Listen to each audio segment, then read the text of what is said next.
Now, Mike, people love to save money.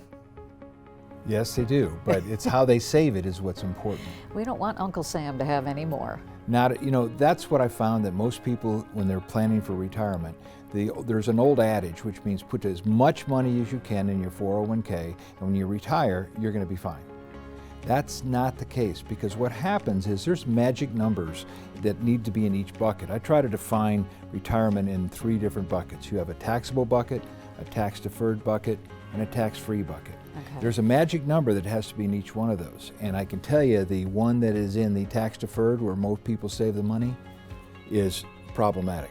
People don't know, or how they just don't maybe plan ahead of time, or what? You just don't even think about taxation in retirement. You think, I'm going to finally get to this point, I'm going to stop working, now I'm going to take all this money out I've saved all my life, and the next thing you know, government's taking 40% of it. And you run out of money maybe by age 82, 83. If you make it tax efficient, you might never run out of money. Do you need a certain amount of time, a certain number of years to make that correction?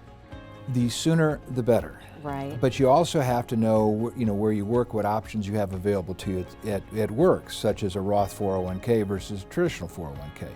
But normally, I can fix it in 6 years. I'm so glad you brought up the conventional IRAs, the Roth IRAs, for people that don't know the difference.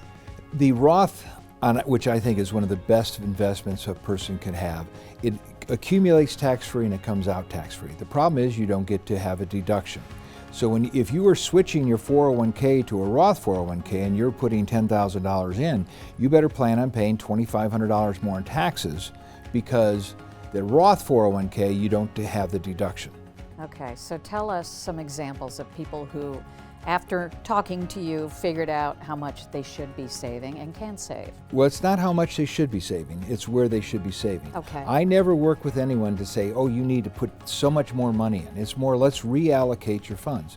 I had a client who's up in Ashley, and they were able to retire actually sooner than what they thought, and we were able to bring them down to a 0% tax bracket. Wow. By age 67. And they're bringing in their after-tax dollars around $114,000 a year, and it continues to grow every year by 3%, all tax-free.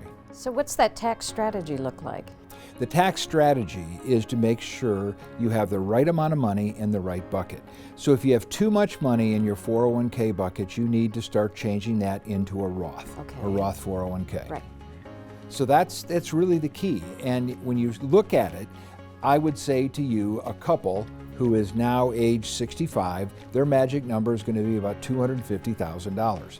Anything above that needs to get out of that 401k into either a Roth 401k or a Roth IRA.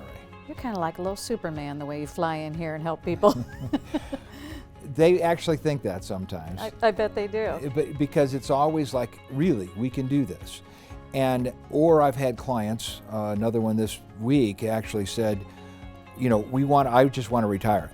I can't take this anymore. And his wife said, no, we just can't afford it right now. So I put it together and actually gave them an increase over what they were earning now, and it's all going to be tax-free within 5 years. That's awesome. So it's just a matter of sitting down, knowing where your buckets are and what's in your buckets. That's it. And it's always just reallocating. It's a puzzle that you're just moving pieces around, and you put the pieces in the right picture, so at the end of the time, all that money comes out tax-free, and the government is leaving you alone. That's awesome. You never know what you don't know, right? Yeah, people say, well, because what's going to happen if I ask everybody that's watching today, what's going to happen to tax rates in the future? Raise your hand if you think it's going up. Everybody's going like this. So how I look at that is, if you're at a 0% tax bracket and they triple tax rates, what's 3 times 0? I think it's 0. It's still 0. So let them go wild. And it's not like I'm saying to avoid paying taxes. I'm saying pay your taxes now, because tax rates are on sale. There's a tax increase coming in 2026.